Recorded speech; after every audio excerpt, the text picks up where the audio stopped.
జిల్లాలో అంతర్వేది పుణ్యక్షేత్రంలో శ్రీ లక్ష్మీ నరసింహస్వామి దివ్య తిరు కళ్యాణోత్సవాలు వైభవంగా జరిగాయి.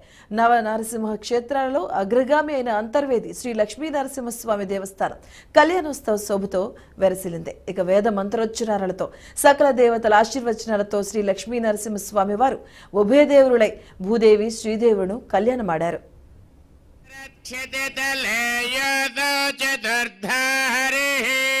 లక్ష్మీ నరసింహస్వామినః సావధాన.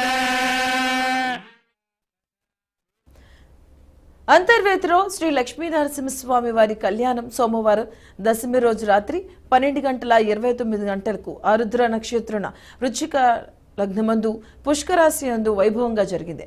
వైష్ణవ సంప్రదాయబద్ధంగా వేద పండితులు అర్చక స్వామిలు కళ్యాణ కార్యక్రమాన్ని నిర్వహించారు.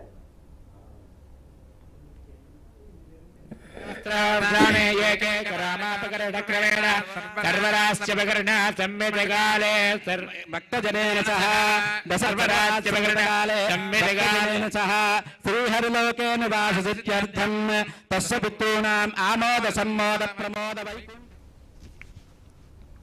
ఇక ఆలయం ముందు నిర్మించిన శాశ్వత షెడ్లలో భక్తులు, ప్రజాప్రతినిధులు, అధికారులు ఆసీనులై స్వామివారి కళ్యాణాన్ని వీక్షించారు. ఉభయ రాష్ట్రాలతో పాటు ఇతర రాష్ట్రాల నుంచి భక్తులు తరలివచ్చి స్వామివారి కళ్యాణాన్ని తిలకించారు.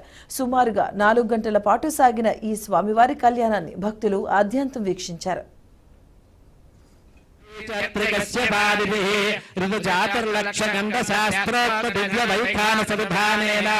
శ్రీ విష్ణుం ప్రీతిం కామయమానః. అందరూ కూడా చెప్పండి. అహం కన్యాదానం కరిష్యే. ఓం కన్యాం.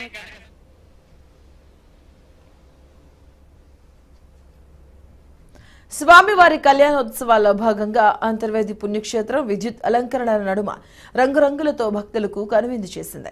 భక్తుల రద్దీ ఉన్న ప్రతి ప్రధాన కూడలిలో కళ్యాణోత్సవాలను తిలకించేలా ఎల్ఈడి స్క్రీన్లను ఏర్పాటు చేసి గ్రామ పొరవీధుల ముఖ్య ద్వారాలను సుందరంగా విద్యుత్ కాంతులతో అలంకరించారు. ఇక స్వామివారి కళ్యాణ మండపాన్ని, ఆలయాన్ని అద్భుతంగా విద్యుత్ కాంతులతో అలంకరించారు. కన్యే మే సర్వతో భూయ కన్యే మే దేవపార్శ్వయోః కన్యే మే సర్వతో భూయ స్వర్గానామోక్షసాధనం ఇతి మంత్రం సముచ్చార్య గృహీత్వా దక్షిణాగరే స్వాంగస్తావలంకృతాం కన్యాం ప్రత్యన్ముఖీం